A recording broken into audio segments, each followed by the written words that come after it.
Hello, welcome to the very first inaugural episode of the 7 Minutes podcast. I am Angela Marujo, and I'm a gaming enthusiast. Some people would call it a gamer, whatever. In my spare time, I play a lot of games. I've been a big gamer my whole life because of my brother. Play mainly Nintendo, but I also play a lot of stuff on my PS4 as well. Unfortunately, gamer is not my occupation. I'm a marketing manager. And in my spare time, other than games, I do enjoy fashion things, like posting stuff to my Instagram. It's fashion related. And I also am a staff writer for nintendojo.com, and I run our humble little Instagram account. All right, my name is Zack. I am a second-generation gamer American. I am tangentially associated with Nintendojo. I have contributed, I think, a total of 3 reviews. Wow. I could have the count off by a little bit, I think it's about 3. Might be 3. Okay. I am a longtime gamer and play on everything from PC to Switch and all sorts of things in between. I am Robert Marujo. I am Angela's brother, and I run Nintendojo. I'm the editor-in-chief. And I have also been a lifelong gaming enthusiast / gamer. I didn't know this was a point of debate, but I'll go with gamer. My earliest memory in life is watching someone play Tetris. I remember seeing the Tetraminos fall, and I guess I was hooked ever since. I don't know. But I primarily play on Nintendo consoles, but I love everything, and I collect everything. But my passion is probably most for Nintendo stuff. That's interesting, Robert. I actually didn't know that your first memory of life also involved games, because what I believe is my earliest memory of being alive is standing in my crib in our grandmother's bedroom watching our Uncle Carlos play Super Mario Bros. 3. And it was in I can't remember what exactly what level and world it is, but it's the level where everything is large and Mario is regular sized. Okay. Yeah, that is my first memory of life. Well, my first memory is probably not appropriate for the podcast because it just involves a rocking chair and being cradled in my mother's arms. I didn't have the kind of degenerate childhood the two of you did. Very loving. Loving memory. Well, if you're wondering why our podcast is called 7 Minutes, it is a very loving reference to Albert Wesker in Resident Evil 5. You're fighting him. I think that's actually when you find Jill, and you have to rescue Jill from the clutches of Wesker. And he's all like, 7 minutes. 7 minutes is all I have to play with you, Chris. It's a reference to that. It's become somewhat of an inside joke. We're pretty sure the podcast won't be 7 minutes apiece, but it's a bar we're aiming to clear. If we exceed it by a lot, pat ourselves on the back. Worst case, we'll do 7, cut and run. Yeah. But these are going to be longer than 7 minutes. So I look forward to if we ever become famous and the media starts pulling from the 7 minutes of podcast, and you have these media outlets that don't realize it's a Resident Evil reference. According to the 7 minutes podcast. I think it's a lot more highfalutin than it actually is. I think maybe wait until we have a total of 10 downloads or 10 clicks before you worry about media coverage. And now we turn to their leader, Albert Wesker. I have 7 minutes to deal with your tawdry little interview. Well, for our first episode, today is what day? Today is Saturday, February 20th. And tomorrow, for reference, we are in the Bay Area. So, current time for us is Saturday, February 20th. Tomorrow, Sunday, February 21st, is the 35th anniversary of The Legend of Zelda. Is that based on the Japanese release date? That's right. So, we, in honor of this Very important celebration that Nintendo doesn't really seem to care about right now. Yeah, that last Nintendo Direct sucked. Yeah, and maybe that'll change soon. But in honor of this very big milestone and this series that is actually very meaningful to the three of us, we're going to talk about our favorite Zelda games, experiences, and our least favorite Zelda games. So I guess we can just jump in, whoever wants to start. Okay, apparently I have been selected. All right. I'm pulling the sword from the stone. Well, I guess let's start with my favorite. Actually, that's a terrible idea, because I oscillate between 3 games from my favorite Zelda: Ocarina of Time, Majora's Mask, and Wind Waker. On any given day, I can make an argument for any of the 3. I think my most go-to answer is probably Ocarina of Time. I think Ocarina is always going to hold a special spot for me because I'm old enough that I've lived through every Nintendo system, but the first Zelda game I actually cared about was Ocarina of Time. So, like, we had, an NES and an SNES growing up, but being younger, the games skewed towards, like, younger kid interests. So there was a lot of, like, cartoon-based games, like some of the Capcom stuff, Ninja Turtles. We always had Mario, but Zelda didn't hit our radar until Ocarina. Yeah. And that was purely just because of Nintendo power. So I remember for months just the endless buildup of the screenshots. Mm-hmm. It always looked different. The screenshots were always of different builds of the game. And then finally, Ocarina comes out. And, like, I think that part of the reason for me, the attachment to Ocarina might not ever be duplicated is because when you transitioned from Super Nintendo to Nintendo 64, you had that monumental leap from 2D gaming into 3D gaming. So by the time we're getting to Ocarina of Time, Mario 64 had come out and looked amazing, but Ocarina looked like nothing I'd ever seen before. And all those screenshots just had me hyped for, like, this game's going to be like I'm really going through this realm of Hyrule. And so Christmas morning comes, and in our family, we had Game Boys that we played at home, but we didn't have consoles at home. My Aunt Linda always had whatever the newest Nintendo system was at our grandma's house, which is where she lived. So Christmas morning, we would go to our grandma's house, and we'd open gifts, and Ocarina of Time was there. So needless to say, once the gift opening was done, that was popped into the N64 instantly, and I was off playing it. And it was astounding. The introduction of Navi flying and grabbing Link, and then you slowly make your way into the Deku Tree. All of that was just unlike anything I'd ever experienced.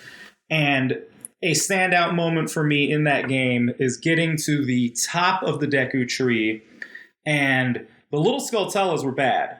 Like, I'm super arachnophobic, so I hated them.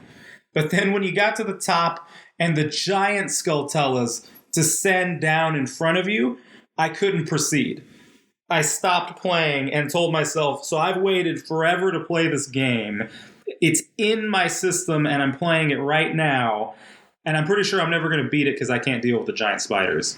I think you would have been 12. Something like that. It was 1998.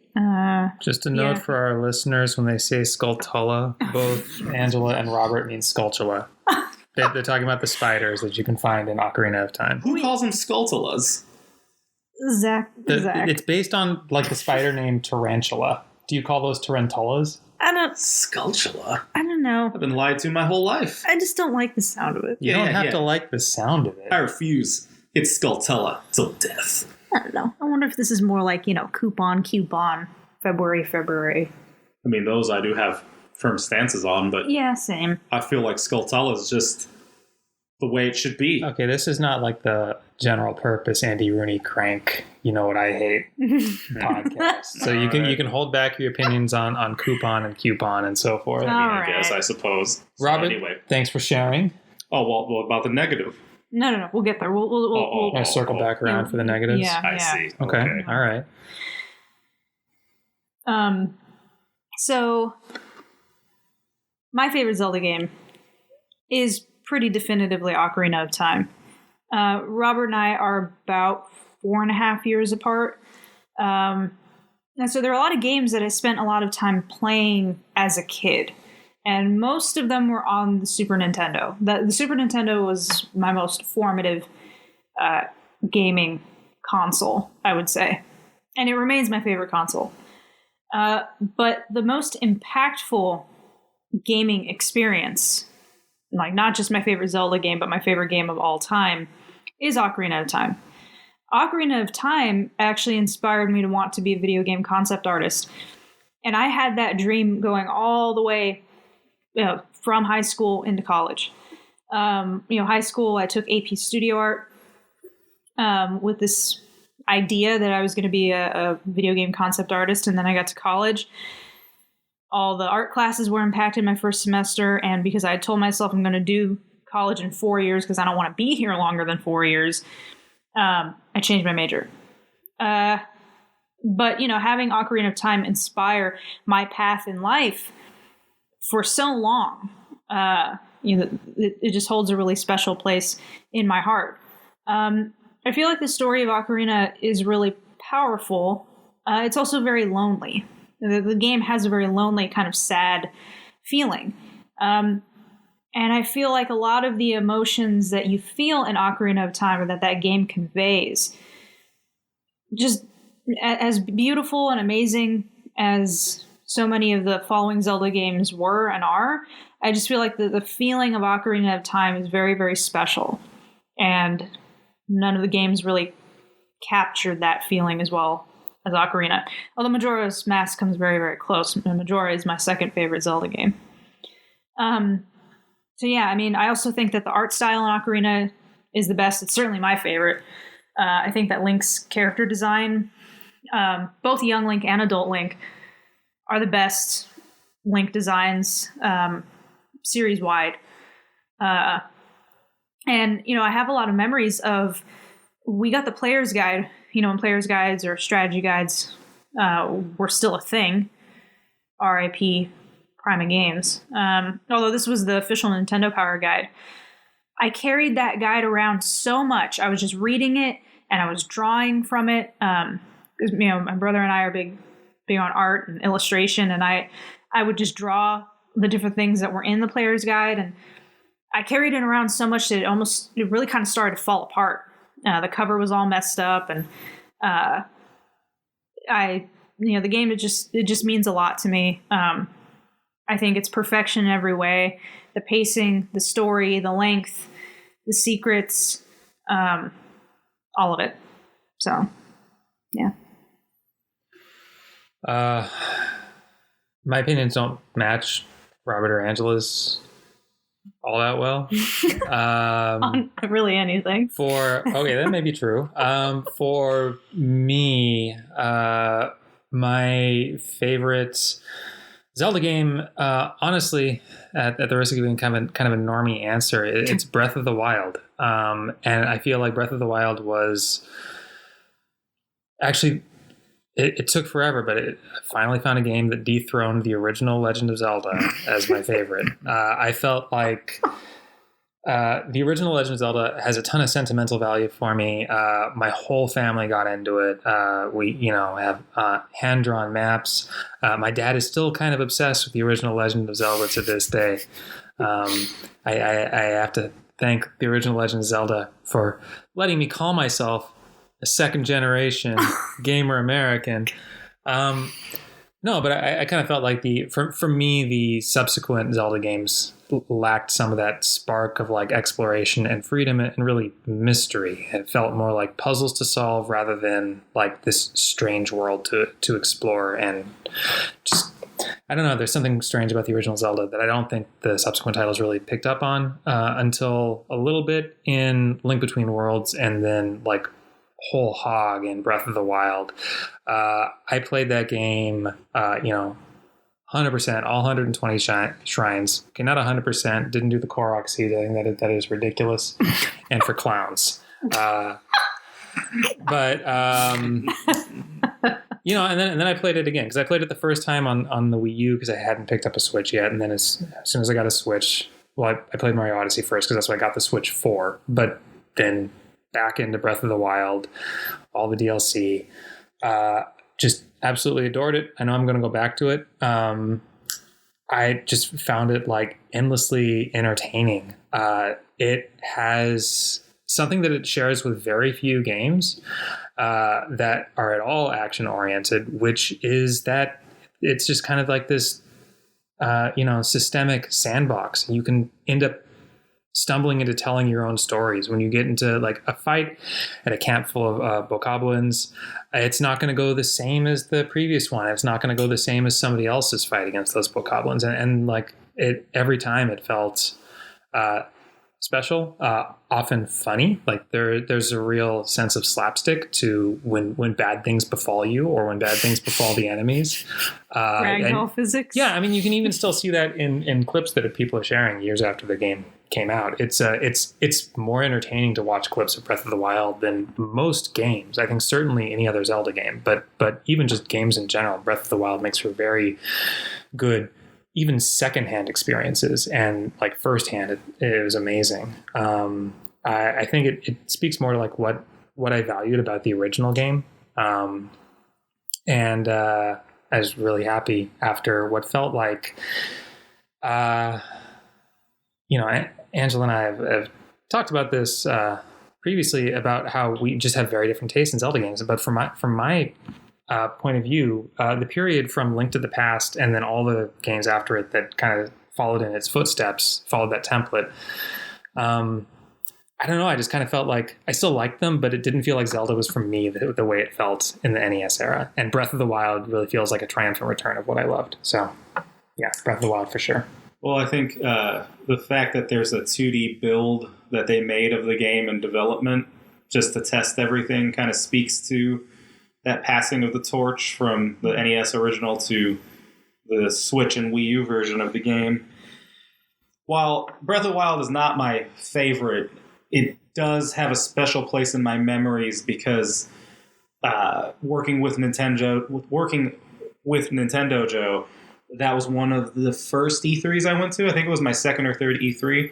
And I remember that year, Nintendo had nothing but Breath of the Wild, and it was the Wii U version because they hadn't announced Switch yet. So I just remember being in the convention center, and Nintendo's booth was still the most impacted booth of everything there because everybody wanted to play Breath of the Wild. It was that engrossing and interesting. And I think also just the sort of, to piggyback off of what makes that game unique, if my memory serves me correctly, I think that Metal Gear Solid 5 didn't come out that long before Breath of the Wild. And there are kind of similarities in terms of the free-form nature you have of tackling different objectives. You can kind of approach different scenarios different ways. And like Metal Gear 5 really kind of did a good job of like establishing how that could work in the sort of sandbox world that it has. I feel like Breath of the Wild just took it in another direction and expanded upon it and arguably did it better, to the point that we keep talking about Breath of the Wild. We don't talk as much about Metal Gear 5 anymore, which I think is kind of a testament to how good of a job Nintendo did with that open world of Hyrule in that game. For me, the point of reference isn't Metal Gear Solid 5. It was Dragon's Dogma, which isn't the same kind of sandbox game, but it had the same effect of making me feel like the encounters as they were being played out felt like my own stories that I was telling. Every encounter in that game was extremely memorable in a way that is very unusual. And Breath of the Wild felt to me like it was picking up that torch. I do not share Robert and Zach's overall pretty positive sentiments about Breath of the Wild. I don't know. I finished it. I put a lot of hours into Breath of the Wild. I think I put something like 80 hours into it or whatever, which is far and away not as many hours as many people put into it. But yeah, I beat the game. Did a lot of the shrines. Did a lot of the extra things you don't necessarily need to do. I just felt very detached from Breath of the Wild. I felt like I didn't care about anybody in that game, which is weird because, when you look at the way that storytelling has advanced from, say, Ocarina or Majora to Breath of the Wild, you would think that I'd be sitting here saying I care more about these characters because they have more personality, they have more dialogue, and so on. But I don't. I care more about Anju and Cafe in Majora's Mask than I do about anybody in Breath of the Wild. I didn't care about Purah. I didn't care about Robbie, whoever. Even Terrytown, the what is supposed to be you establishing bonds with people and bringing a town together and doing all these grassroots efforts to build up Terrytown. It just didn't work on me. Just nothing clicked. And I don't want to get too deep into bashing Breath of the Wild. Breath of the Wild is not my least favorite Zelda game, but it is one of my least favorite Zelda games. Don't get me started on the weapon breaking mechanic. I was just like, the fact that even the Master Sword can quote unquote break. I was just like, I don't want to play this game. I'm done playing this game. Sliding off rocks. Right. And it just, the constant dealing with the rain and your stupid stamina wheel. And it didn't click. Link looks stupid the majority of the game with all these dumb costumes. You don't get to look like Link. I think his ponytail's cute, but it didn't work for me. But I will say one thing. The story was middling for me, and the ending was so anticlimactic. But the story deals a lot with loss. And that is the one thing I'll give Breath of the Wild, was that the depth of the story dealing with loss. And, the scene where, Zelda, you see the screenshots of this a lot, but, Zelda at her perhaps lowest, feeling defeated, and she's sobbing and she falls into Link's arms. There's a lot of very emotional moments in that game. And the topic of loss is pretty prominent, especially when you're talking about the champions and the sacrifices they made. Which is why, and I won't get into this very much, but especially too, I don't want to do too many spoilers for a game that hasn't been out for very long, but Age of Calamity and the way that story was handled, I would just say, without giving away too many spoilers, it was kind of a slap in the face to the emotion that gets conveyed in parts of the story of Breath of the Wild and the impact of loss and sacrifice. I think you're being maybe a little too kind to the story of Breath of the Wild, and I say that as somebody for whom it is my favorite game. Well, that's part of the reason why I didn't care for it to begin with, is that I just thought it was a very kind of thin story. And even on the subject of personality, frankly, again, as somebody who likes Breath of the Wild more than the other Zelda games, I think Wind Waker's NPCs certainly have a lot more personality, regardless of voice lines or whatever, however you want to hold Breath of the Wild up. The NPCs in Wind Waker are much more memorable, much more charismatic. Everything seems kind of, on the story level, everything in Breath of the Wild seems kind of rote and formulaic in a way that has not necessarily been true of the other 3D Zelda games. Yeah, I can admit I'm probably in putting some of my own, interpretations, in retrospect onto the Breath of the Wild story, but it's still, fact remains that the champions were willing to die for a cause and they were willing to die for their kingdom, their friends, and what they felt was right. And that's pretty powerful, even if Breath of the Wild maybe didn't do the best job of communicating that. And especially to having finished Age of Calamity, a review that I need to write. It's way overdue. It'll be on the site soon. It'll be on Nintendo too soon. After having played that game and having played Breath of the Wild, that really does come to the forefront, that the sacrifice that those champions made and what they were willing to give up their lives for, even if, yes, Breath of the Wild maybe didn't do the best job at communicating that. Well, I'm thinking about my response in terms of why Ocarina was my favorite, and it just kind of ended with me being scared of the spiders. To piggyback on some of what they've both been talking about here, I think part of the reason I like Ocarina so much is that, for one thing, in terms of the narrative, it gives you story and then sort of lets you fill in holes. But the difference to me is that with Breath of the Wild, there's a little bit of that, especially with like the overworld and being like, oh, that landmark's here, but then there's the sea salt here and all these other things. And so you're sitting and trying to piece together the timeline of Zelda and how it all converges into this one world. But I feel like Breath of the Wild stepped up with a more intentional and elaborate story, and then you get to that anticlimactic ending with Ganon, and something about that falls flat for me. Whereas with Ocarina, it has this sort of timelessness, gives you just enough story to keep everything, clear and focused, but also lets your imagination kind of go. And I think that's also part, you can connect that to the way the actual overworld is designed. Because if you think of Breath of the Wild, the landscape of Hyrule is freaking huge. Whereas Ocarina of Time, by today's standards, is fairly small-ish. But I think that works in the favor of Ocarina of Time, because there's so many games now that have this big open world to explore, and almost all of them just feel dead to me. Where it's like, wow, there's so much giant amounts of space and 5 focal points that actually have people to interact with or buildings to go into versus the endless miles of kind of nothing. Mm-hmm. And like Breath of the Wild does a good job of giving you a reason for it because Ganon's destroyed everything. So there's these pockets of civilization, but it still comes down to there's massive patches of land where it's empty.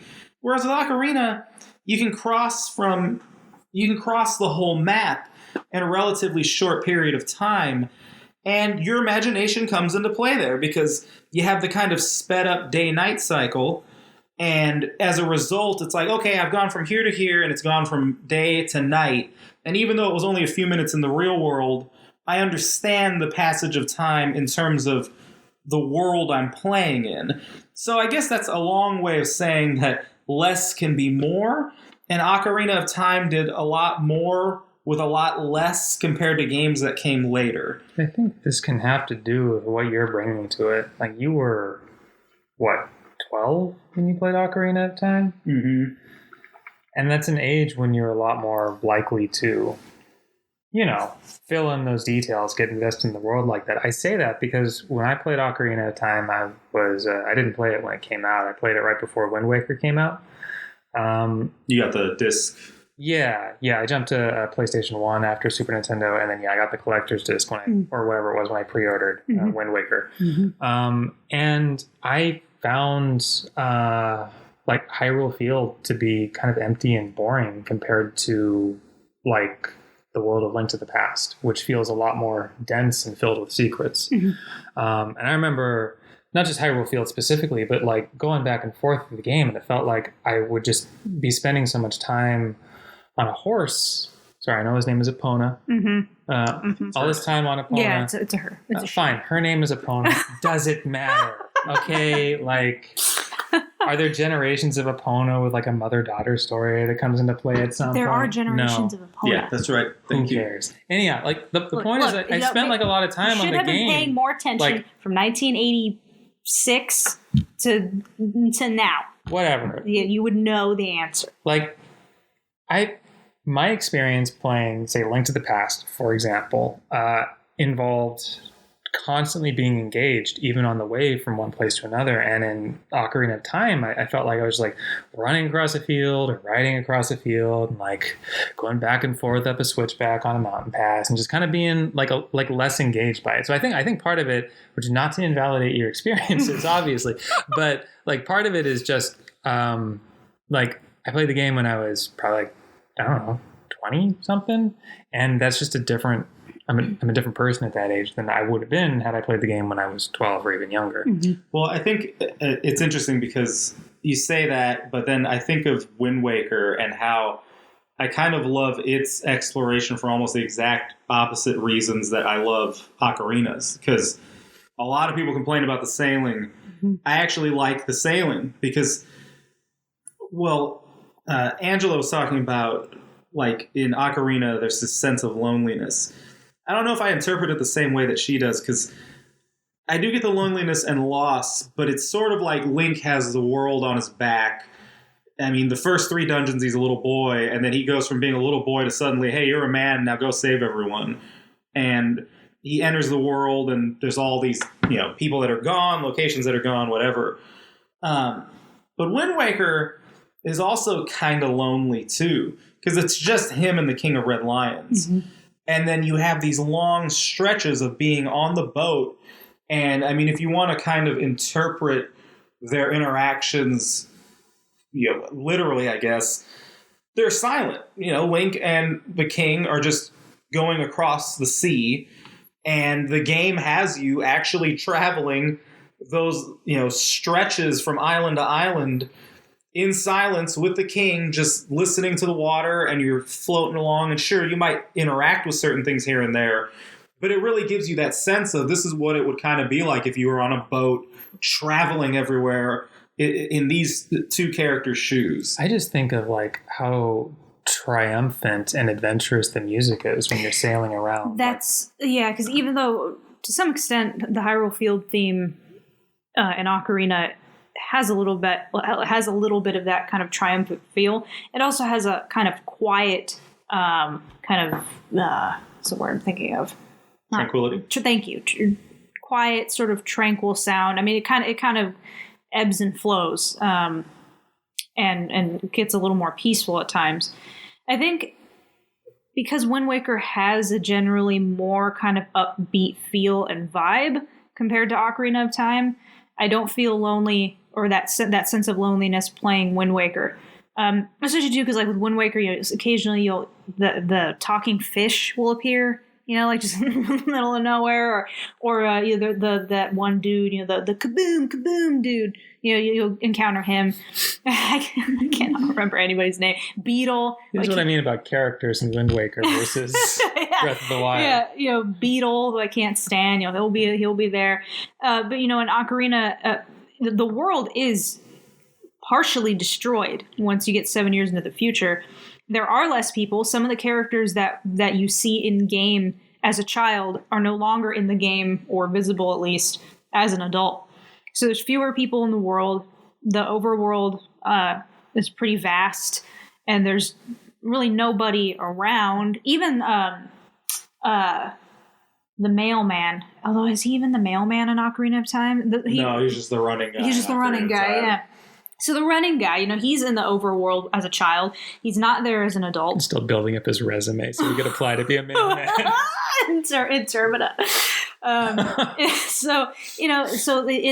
as you get older and the world is partially destroyed, the world has that sort of sense of loneliness.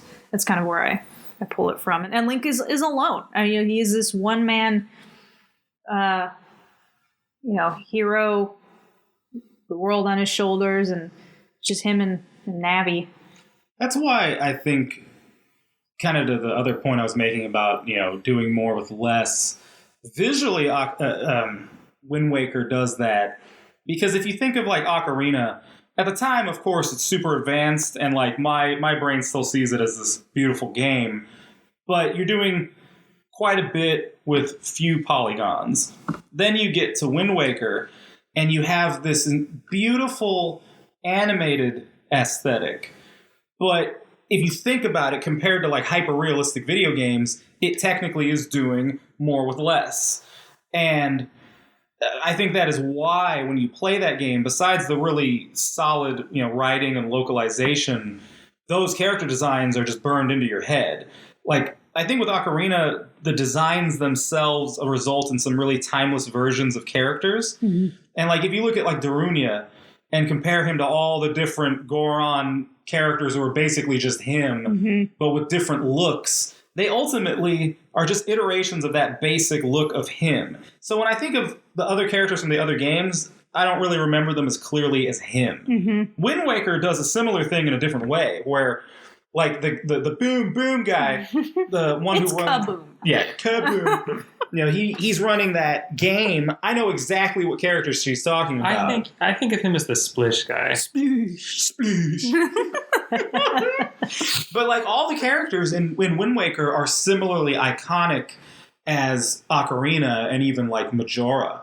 But like, now that's not to say I don't like the other designs. It's just there's something about that style, and again, it's simplicity over complexity that results in these more memorable interactions and characters. It's interesting the way that, I mean, you're right, like the Gorons were introduced in Ocarina, and they still kind of look N64-y in their general shape and design. And the same with the Zoras, which debuted in the first game, and if you look at like the concept art from the older games, they look very different. Yeah. But like the current nature, like visual nature of Zoras is kind of defined by how they looked in the like the smooth, small number of polygons version they had in Ocarina. Yeah. So if we transition a little bit now to like the games that we're less than fond of, I mean, I think we've talked a little bit about that, like with, maybe Breath of the Wild and Ocarina for the three of us, but I have a hard time thinking of any Zelda game where I'm just like, I don't like that game. And I mean, the obvious choices are like the Philips trilogy, but those don't count. Those are not counting. I'm also not going to let you get away with the DS spin-offs of Wind Waker. No. Wait. Oh, those are not spin-offs. They like they're clearly like B Phantom Hourglass. No one's favorite. Oh, not at all. That is a true sequel to Wind Waker. Aren't those part of the timeline? Yeah, they're part of the timeline. Yeah. This guy Sure, here. but Revenant Wings is also a true sequel to Final Fantasy XII, and that is not a real Final Fantasy. Real fans it is. Thank you. No, these games, especially too, because they're not spin-offs, they are continuations. The King of Red Lions told Link and Zelda at the end of Wind Waker, go make your own life island make land. Your own Hyrule. Yeah, make your own Hyrule. And so, so this Phantom Hourglass was them making their own Hyrule. Yeah, it's such a cop-out answer to the question of what is your least favorite Zelda. That's not a cop-out answer. Well, Some I'll people say like this. You play this gimmick stylus game on the DS. If we do more of these podcasts, I will more than once repeat, the handhelds are my favorite consoles. I love the home consoles, but playing on the Game Boy, the DS, the 3DS, those are my preferred systems. So I'm not going to differentiate between those Zeldas and the console Zeldas, but I can at least try to separate in terms of our conversation here. So if we're going with just the least favorite Zelda, doesn't matter what platform it's on, take Triforce Heroes and throw it in the garbage bin somewhere. That game sucks. That is all. Okay, whatever. Triforce Heroes is ridiculous. I tried playing it again the other day. Not a single moment of it was catching my attention. And then you have this I don't know who was sniffing glue at Nintendo and continues to sniff glue at Nintendo with this idea that, wow, I play Zelda and really wish I could play it with someone else. I have no desire for multiplayer in Zelda. So, although, wait a minute. Four Swords Adventures, I think we played that together at least once. Well, see, here's the thing. And that was fun, but Four Swords Adventures, even that's funner alone. Yes, I was going to say, Four Swords, at least the multiplayer works pretty well, and you can do it one player pretty easily. Oh, yeah. Whereas Triforce Heroes makes it way too cumbersome to play alone. Okay. Which, someone will say, well, that's the point. It's a multiplayer Zelda. Mm-hmm. That's cool. No one wants multiplayer Zelda. True. Okay? Go play Elder Scrolls or something. Nobody needs this nonsense. Elder Scrolls is single player. I'm sure we've just offended the people out there who are like, well, especially the person saying, Elder Scrolls isn't multiplayer. the people listening demand a real answer from Robert. This is like if he said like Link's crossbow training or Tingle's whatever Rupee Land was his least favorite Zelda. This is not part of like the esteemed canon of Zelda, and it's therefore not an interesting answer. Somewhere Aonuma has a big graph and Triforce Heroes is on it. In fact, we might one day find out that the entirety of the series leads to Triforce Heroes. The greatest troll move by Nintendo ever is we get to glimpse the real timeline, and it's like all roads lead to Triforce Heroes. It's fine. It's a boring answer. You've wasted your answer. That's my answer for now. You two give your little opinions, and I'll have a console one that I pick as my least favorite. Try to redeem your client, Angela. That's my answer. Is the DS games, the Phantom Hourglass and Spirit Tracks. Those are not really great. I didn't enjoy them. I didn't have... Okay, well, actually, I was kind of enjoying Phantom Hourglass. I just distinctly remember getting stuck, and for some reason do not distinctly remember exactly what I was stuck on, and then I just kind of gave up. And Spirit Tracks I have even fewer memories of, and that says a lot, given that Zelda is my favorite series, that I can't really remember much at all of Spirit Tracks, and didn't even go back to finish Phantom Hourglass. Now, if you want my answer for console, I don't know, maybe Zelda 2? I mean, Zelda 2, I think my first experience with Zelda 2 was the Game Boy Advance re-release, because I have the original Zelda and Zelda 2 on Game Boy Advance. Man, I just remember seeing the death counter getting higher and higher on my save file. I just, maybe I wasn't playing it right. I don't know. I just did not get a ton of enjoyment out of Zelda 2. It's definitely harder. Yeah. I'm pretty sure my death counter was sitting at least at like 50 some odd deaths for sure before I was just like, maybe one day I'll return. Yeah. I really like Zelda 2, but I think I don't know if I ever would have come to appreciate it if I had not come to it until later in life. I have a really strong memory of, I definitely like the first Zelda more than the second, but I have a really strong memory of being like in a cabin in the mountains with my family during a thunderstorm and playing Zelda 2 and going through the Golden Palace, which is like the last dungeon, last palace in the game. And then the power went out in a lightning strike, which if you know the last boss, or I guess second to last boss in Zelda 2 is thematically very appropriate, but lost the save file and had to start from scratch, which I did. But that kind of memory, I think, makes me ironically more attached to it, even though obviously in the moment it was heartbreaking and frustrating. Tragic. So, in terms of least favorite console games, I could say Zelda 2. I just feel like that's, I don't know, it's an easy game to fall on because it's like Mario 2, where it's like, hey, here's this game, and then here's this really different game, and then it's polarizing, and some people love it, and some people hate it, whatever. For me, though, even though I enjoy this game, when I look back at it and think of playing it in the moment, Skyward Sword probably goes lower. Oh, how did I forget? Because now, for me, the issue with Skyward isn't, it's not the motion controls. I don't mind them. I can play with them, and I had fun. There's two areas where it falls flat. It tries to kind of recreate that sense of exploration that Wind Waker had because of the flying, and except instead of expanses of water, it's expanses of clouds. The only problem is there is not a damn thing up in the sky to even remotely find interesting to explore other than Skyloft. I need to amend my answer because I have to agree with you. Yes, my least favorite Zelda game, I think at least for the home consoles, I think it's got to be Skyward. Well, and then the other thing that to me is defective with that game is how they recycle the areas that you go to. So you don't have a true proper open world in Skyward. You have these little pockets of world that you're allowed to explore that, they're big, but then you keep coming back to them. And it's sort of the weakness that I believe it was Phantom Hourglass that did this with the dungeon that you kept going back to. It's like the Temple of the Ocean King or something like that. Yeah, or the gimmick was, well, there's this dungeon you keep returning to and you get to keep going deeper into it, and that's the final dungeon. Well, with Skyward, you had these, I think it's 3 total areas, might be more, I haven't played it in a while, but you keep going back to them. And it's like, well, it's cool that they change. It's not like they remain static.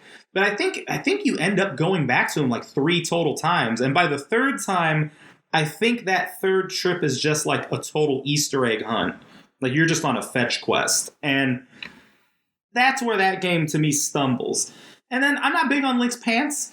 And that might not be a good reason to dislike a game. But, no, it is. But Twilight Princess, you had this super cool Link. And then someone's like, hey, why don't we fill his pants with air? You know, it's just more puffy and cloud-like. What really pisses me off, though, about, like, Twilight Princess was almost perfect. But then somebody, maybe the same glue sniffer at Nintendo, they had to go and mess up his nose. It bothers me so much. And yes, like, you know, Zack is over here face-palming right now. No. Link deserves better. Link is my number 1 video game crush. Thank you, Adult Link Ocarina of Time. Very formative. But no, the nose. I can't get over his nose in Twilight Princess. And then, thanks to Zack coining Link in Skyward as Mike Jeffries Link. Mike Jeffries, for those of you who don't know, the former CEO of Abercrombie & Fitch. He's had some work done. Link had some work done in Skyward because his face is hideous, his pants are stupid. There's a lot of dumb, ugly designs in Skyward. And Skyward has some good stuff. Skyward, look. I mean, Girahim, I think it's pronounced Girahim. He's all right. Like, but in terms of his overall character design, I don't hate him. I don't love him. I think that he's okay. He's one of like maybe the only all right things in this game. And Skyward at least gave us a true kind of Link Zelda love story. The closest thing I think we're going to get to Nintendo just admitting this is the OTP. Link Zelda forever. Don't bring your fan fiction language into this podcast, Get out please. of here. Just because I read a lot of fanfiction.net when I was 12. So I, unfortunately, can neither confirm nor deny Robert's claim that Skyward Sword has some good stuff in it. The only reason I'm not going to list Skyward Sword as my least favorite Zelda is that I couldn't stick with it long enough to get out of Skyloft. I absolutely loathed it. I was like, why are you making me walk around this like school? It's like high school night school. Like, what is going on? I have to get a cat off of a roof. What's the idiot? What is Groose? Groose? The fact that I have to think that hard to pronounce whatever his name is.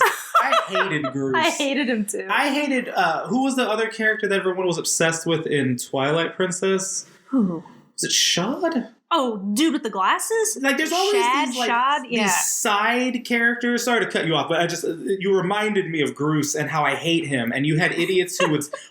Colin's another one. Where people, I remember before Skyward came out, I think somebody was like, maybe it's actually Colin. Oh my and god. He's grown up and now he's... It's like, no one likes these characters. No one likes him with his weird head. Nobody likes Bruce with his weird head. His name's stupid. These characters suck, and yet you have these pockets of fandom that are like, I'm going to do 100 drawings of him. I'm going to write fanfics. It's like, no. I mean, part of the appeal of the Zelda series, they have a bunch of weirdos in the world. You have this kind of like mythic, legendary story between Link and Ganon and with Zelda.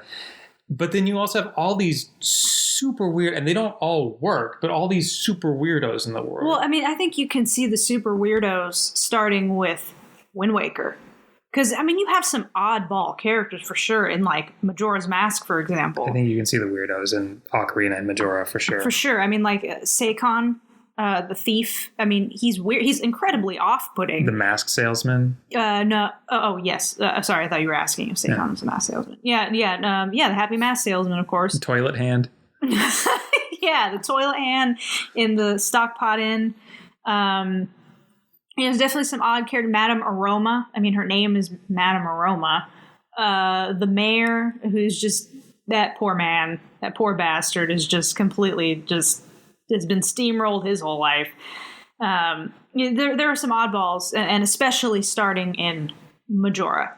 I mean, obviously, a lot of these character designs are taken from Ocarina, but then we get some new ones too. But it's Wind Waker where they start inflecting more personality, more kind of odd designs, and that's due in part to the art style of the game being exaggerated, cel-shaded, more cartoony. But the personality types too. I mean, look at Beetle and look at the bomb ocean game guy. I think his name is Salvatore. Oh, Salvatore. I've been holding back this whole time because I like Sploosh guy. Oh, okay. All right. Well, now we can put a name to the Sploosh.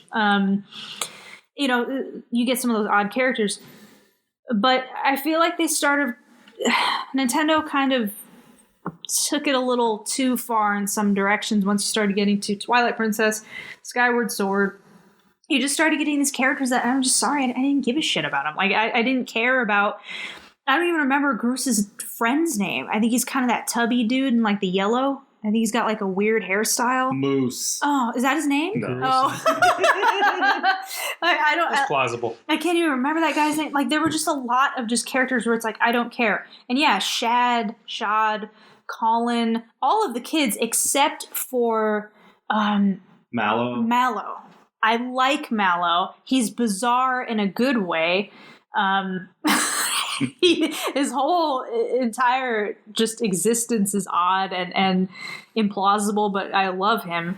But yeah, there were just too many characters in the subsequent games following, I would say, Majora, that were just characters that were a little odd. I just didn't care about them. And Nintendo desperately wants you to care about these people. And it's just like, I'm sorry, I don't. Colin sucks. There's nothing redeemable about Colin. If you took Colin and Groose and Shad, and just threw him in a box into the Great Sea, and we never had to see him again, I'd be fine with that. I like Colin's arc in Twilight Princess. He's not cool, but I think it works, like the way they use him in the story. Yeah. Not to defend the character design, but I like the arc. I'm distracted by his head. Bowl cut. Like I said, like the only reason I'm not gonna give my worst award to Skyward Sword is because I didn't get through the intro. I hated the intro so much that Shouldn't that maybe be a sign that maybe it... Well, I just feel like I can't really speak on the full experience because I never actually left Skyloft. I see. So I'm actually going to give it to Majora's Mask, and that's not really like a judgment on like the quality of Majora's Mask, but I don't like the rhythms of the game. If you had asked me what I thought about Link to the Past, like before the subsequent games came out, I would have said Link to the Past has too much talking and too much emphasis on story. The things I like about Zelda games are silence. Yeah. One sentence or Oh my god. I was so excited when like the Breath of the Wild trailers and stuff started coming out, and it was like the old man, just like some stranger on the road. That's cool. And then when I found out that he was the king, I was like, we don't need the king. Why are there towns? The whole point is that it was ruined. Wait, I don't want to talk to people. Hang on a second. Don't you love Terrytown? Didn't you say like you really love that whole experience? Yeah. That's a lot of talking and a lot of story. Sure. There's kind of like a lot of rhythm emotion to it. Yeah. Right. Whatever. Okay. The point is, I like if I think about like what my experience is in, I don't know, Link to the Past. A lot of it is like going place to place, figuring out puzzles, interacting with the environment, dashing out of the Pegasus boots, right?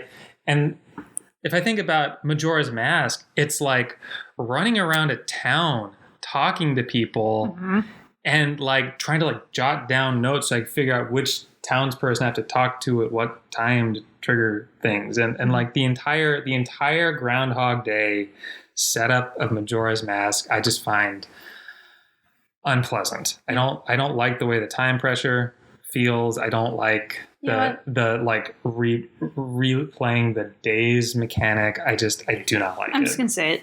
Yeah. Get out. Well, so for me, I think what's interesting about Majora's Mask is that I think it has one of the better narratives. And that's ignoring the fact that it skews darker, which seems to be part of the reason people like it so much. Mm-hmm. But Majora's Mask does sacrifice overall dungeon content for the side quests. And, I mean, part of that's probably owing to the fact that they had a year to make it. Mm-hmm. So it's like, yeah, we can squeeze in like 4 or 5 dungeons tops, but then that's going to be asking a bit much. So how do you extend the adventure to make it worthwhile? Well, let's have a bunch of these side quests. Now, I do think, to be fair, there's a couple things at play with Majora. Because for one thing, I mean, it's not like you didn't have cinematic, quote-unquote, experiences on older hardware. But by the time you get to the 3D stuff with N64, these guys are inventing whole new ways of portraying stories in a video game. So I think that with Ocarina, you had interesting characters, but a fairly light cast. A lot of characters that you had to just completely come up with backgrounds for in your brain if you wanted a background. And then you get to Majora, and they took basically every one of those cast members and created a much more nuanced story for them. But, you know, you have people like Angela and me where that's really enjoyable. And then you have people like Zack where it's like, well, I'm not necessarily playing Zelda for these little side quests that are just kind of world building. Right? Like, who plays Zelda for story? Now, see, that's the thing. I play it for story. That's one of my favorite parts. Yeah. Like, every time a Zelda game comes out, it doesn't matter what the game is. And I think this might be a weakness of maybe not just myself, maybe other Zelda fans. I think I play every game thinking, so how does this one connect to Ocarina? Like, in my brain goes there constantly. Like, even with Wind Waker, when you meet the, I'm going to mispronounce this, the Korok kids or whatever, when they're in the Lost Woods, I'm looking at the map of Wind Waker thinking, how does this overlap onto the map of Hyrule and Ocarina? And little things like that every time, just wondering if there's some kind of carryover. Now, I know that there are the timelines, whatever. This is just me. So narrative is kind of king when I play Zelda, just from a fan perspective.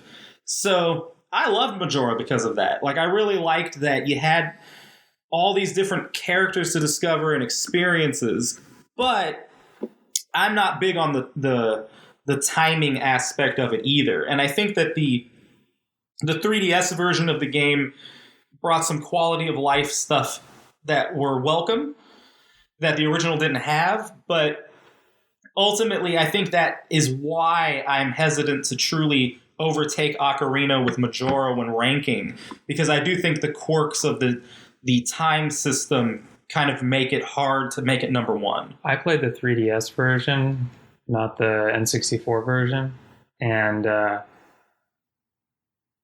I would hate to see that without quality of life. Really? Yeah. I played very, very little of the 3DS version. I've played Majora's Mask, the original N64 version, many times, beat it many times, and I'm sorry, I just don't have a problem with really much of anything about that game. I mean, I'd prefer, if you weren't on the 3-day limit, and, saving, I believe, is relegated to the owl statues. And even that, you have to be careful with those. And I don't know. I think that Majora's Mask I think it's incredibly impressive having a year to develop it. Even just the thought of taking these really minor characters from Ocarina, like Anju, who didn't even, I don't believe, had a name in Ocarina of Time. She was just the chicken woman. She's just standing there helpless all the time, oh, help me with my chickens, I can't touch them. And then they turn her into this full-fledged character with what is arguably the most meaningful and emotional side quest in Majora's Mask, her and Cafe. I'm just very impressed with what Nintendo did with Majora's Mask. But, yeah. Well, skewing a little bit back to what I'd said earlier about like the handheld stuff, when I start thinking of all of the handheld games up until the DS, I liked Phantom Hourglass and Spirit Tracks? Spirit Tracks. I liked it so much I can't remember the name. But I like those two games. I thought they were done well, but I think the truly magical Zelda games are Link's Awakening, the Oracle duology, or whatever you would call it. Duo. And then Minish Cap. With Minish Cap maybe being my favorite of all of them. Because this is what's fascinating to me about Zelda. So it's like, take comic books, take Batman, or take Spider-Man. These things are these are characters that are they have so much versatility that you can create almost countless interpretations of them, to the point that you've had like a manga version of Spider-Man. You've had Spider-Man in high school. You've had Spider-Man as an adult. You've had him in the future. All these endless things. I feel like Zelda is incredibly versatile too, because you can have these sprawling games like Breath of the Wild, and then these games that feel almost like you're playing with like little play sets like Link's Awakening, which is why I think it was so smart of Nintendo when they remade Link's Awakening that they made everything kind of look and feel like a toy. Because that's what those handheld games really had, that they had that feeling to me playing them as a kid. And even as an adult, you have these awesome little maquettes of buildings that you go into. We're going to need environments. a little like vocabulary intervention here. What is a maquette? It's like a diorama kind of thing. Okay. But it's like a little... You went to school, so you can't call them dioramas anymore. Is that... Wow. Okay, we'll make it even more lowbrow. It's like a Polly Pocket or a... Mighty Max. Mighty Max. Or those Pokemon play sets from the 90s that were like Polly Pockets that's and right. Mighty Max. Yeah. So you were saying about maquettes. Anyway, probably mispronounced it. Not even using the right word. After all that, there's somebody listening right now who's going, this moron doesn't know how to read. So to some extent, I agree with your like appraisal of the handheld Zelda games. Except I really don't. I do love Link's Awakening. The rest of them, I really don't care for. You tell me what's wrong with those Oracle games. Yeah, what the heck? They're boring. Come on. Yeah. They're super boring. What about Minish Cap? Minish Cap has an adorable hat. I love it. With Enzo. Enzo is fantastic. Is it Enzo? Or I can't. Is it Eslo? Or is it Elzo? Whatever. It's something vaguely Italian. It's a green hat with like a bird head on it. It is adorable. I love the hat. Yeah. And his hair looks great in that game too. Link's hair, right? Yeah. It's just a great character design. Eslo. 3 cheers for Eslo. Eslo's great.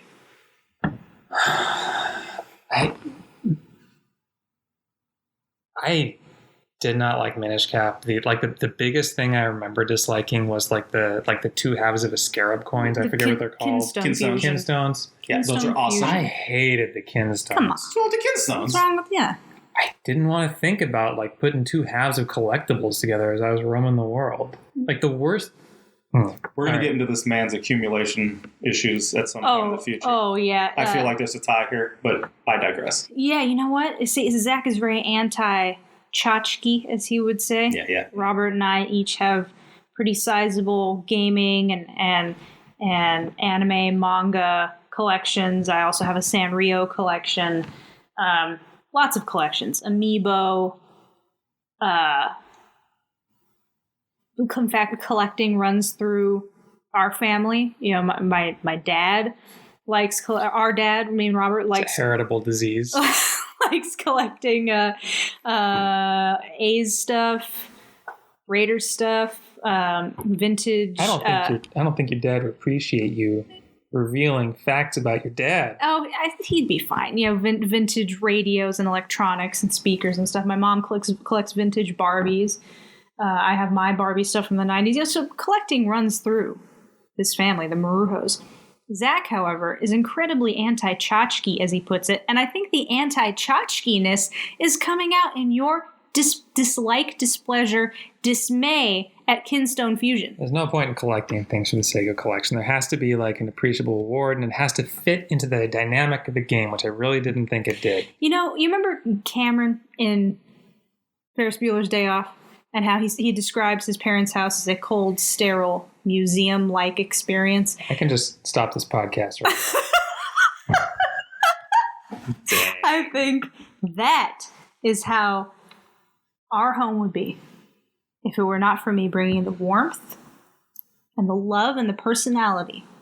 You say warmth, but you mean mass-produced plastic. It's, be that as it may, it still Molded brings into lovely shapes. Yeah, personality and love into our home. Zach, I don't think we made this clear. Zach and I are engaged, and I'm going to be the best man unless I'm not. I don't understand why you've insisted on putting so much biography into this podcast. Look, I mean, we are who we are. And The people want to know who we are. Yeah, the people They want really to know. don't. They don't want faceless automatons. Robert, no Yeah. one wants to know who you are. Not yet. I personally know who I was until I came on the microphone. I personally am regretting knowing who you are. We've known each other for quite a while now. Yeah. Years.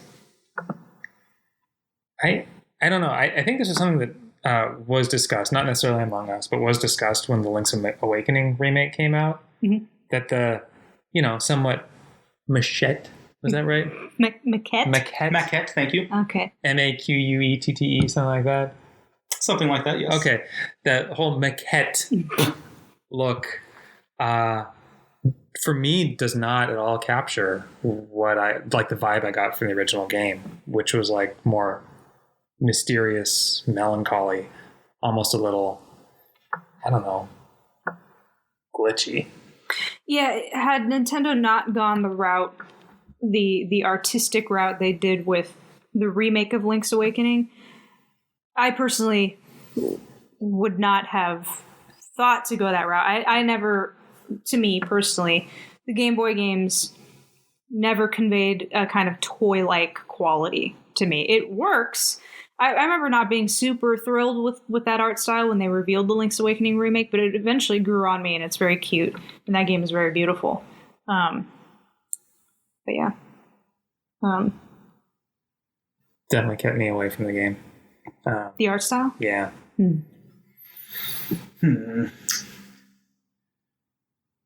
All I know is that Minish Cap is great and that you'd be smirching it. Yeah. It's shameful. So, let's just go around the horn here and definitively say, Angie, best Zelda, worst Zelda. Best Zelda, Ocarina of Time. Worst Zelda, Skyward Sword. I guess I'm next. Yes, sir. Best Zelda, Breath of the Wild. Worst Zelda, Minish Cap out of spite. Look, I do think it is probably Skyward Sword, but I feel like I can't verify based on the amount I played, so I'm going to say Majora's Mask. I don't know. I think maybe the fact that you couldn't get through it would say that's your least That's favorite. what I said. Let the readers decide. What I said.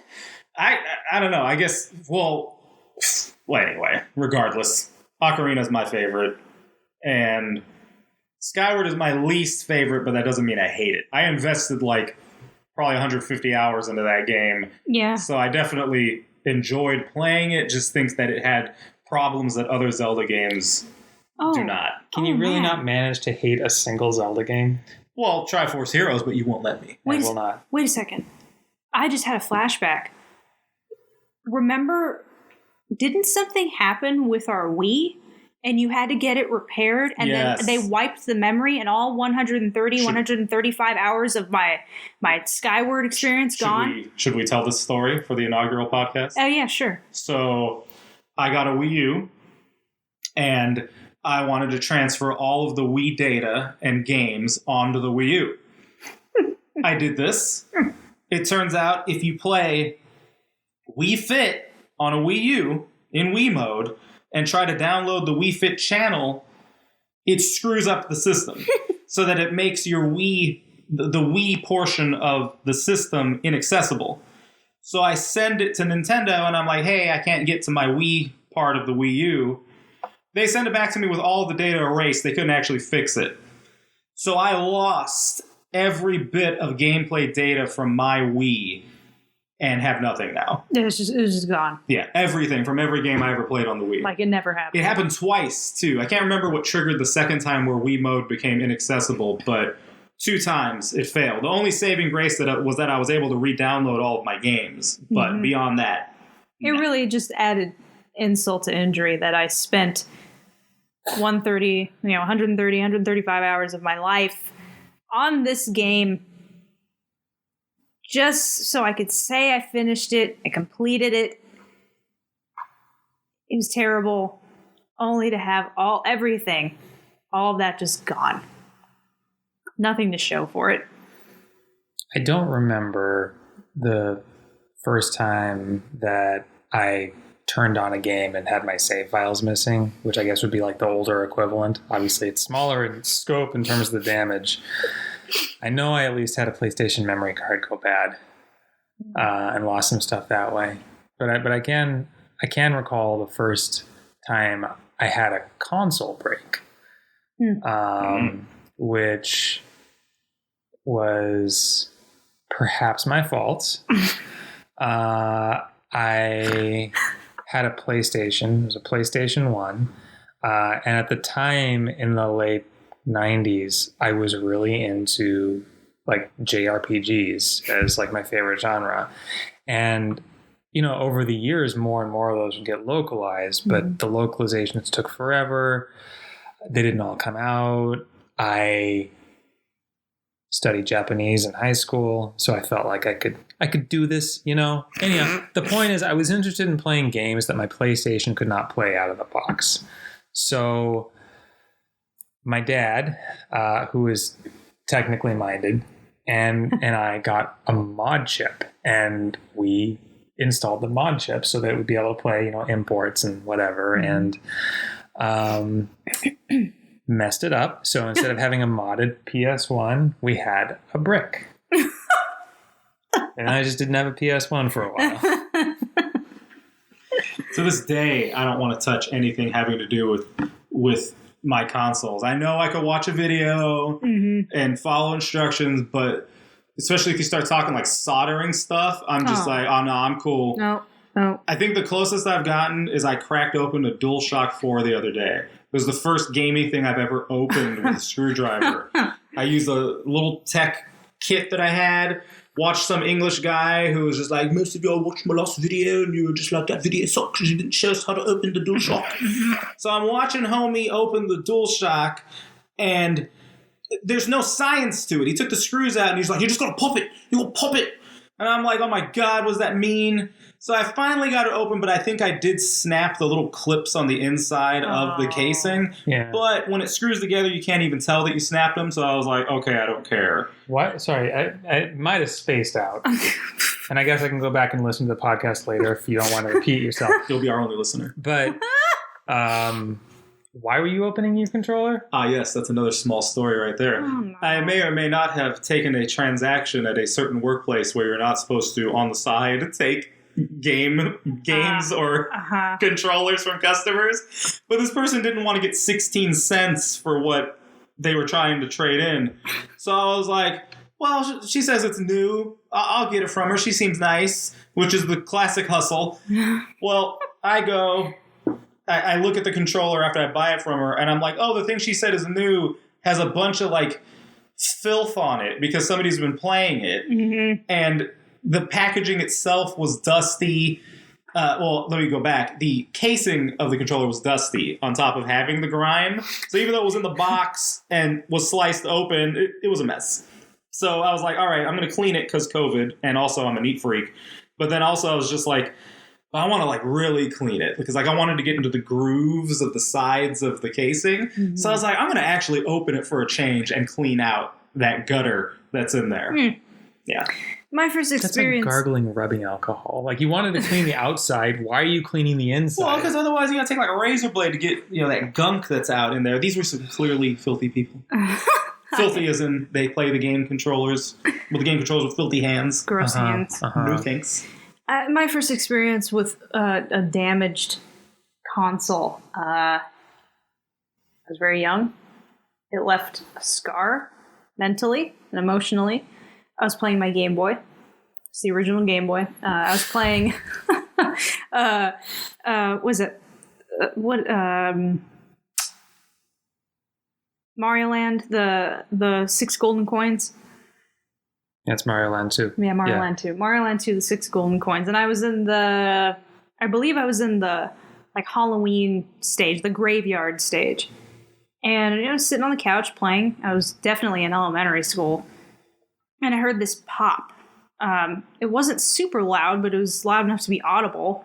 And then very slowly, the image on my Game Boy just faded. And I opened up the back, and the battery, one of the AA's had exploded. It just burst. And I guess the battery acid damaged the Game Boy, and that was it. You know, my Game Boy died the exact same way mostly. Mm-hmm. There was also the pop with mine. Yeah. But I don't remember it involving the batteries. It was like an internal just pop, and it was done. It was just done. And it's funny because I have the box for mine still. Mm-hmm. You don't have the box for yours, do you? No, I don't think so. So I have my box complete, and I still have that Game Boy, but it doesn't work. Mm-hmm. I probably own like 20 different Game Boys. I have never repurchased an original gray brick. Yeah, same. I still have my original Game Boy. It's somewhere in my closet at home, but I never got another one. Did your Game Boys ever develop stripes down the screen? Not that I remember. And after that died, then I got a Game Boy Color. My Game Boy Color never had any issues. None. Yeah, for the original Game Boy, at least, I know, my family had 2, mm-hmm. and one of them, they both to some degree, the Game Boy was prone to developing like basically blank lines on the screen, mm-hmm. where just the green color didn't come in. Mm-hmm. And we had one Game Boy that was, almost like lines in terms of like how in and out it was. Well, probably a good place to end this first episode. I want to thank you for joining us. That was not 7 minutes. And friendly reminder, these will not be 7 minutes. They will be at least 7 minutes, possibly more. Yes. That's an excellent way of putting it. Yeah. It'll be as long as we want them to be. And that's how I feel about it. I don't like putting a limit on these things. But thank you for joining us. We'll have another one periodically. Don't want to commit to anything yet. We'll figure out the posting schedule. It depends on how many millions of people begin to adore us. Phew. Robert, we're doing this for us. Yes, it's for the art. Capital A. Capital A. Arthur. We're doing it for Arthur. So thank you. Yes, thank you. Hope you enjoyed, and we'll come back soon.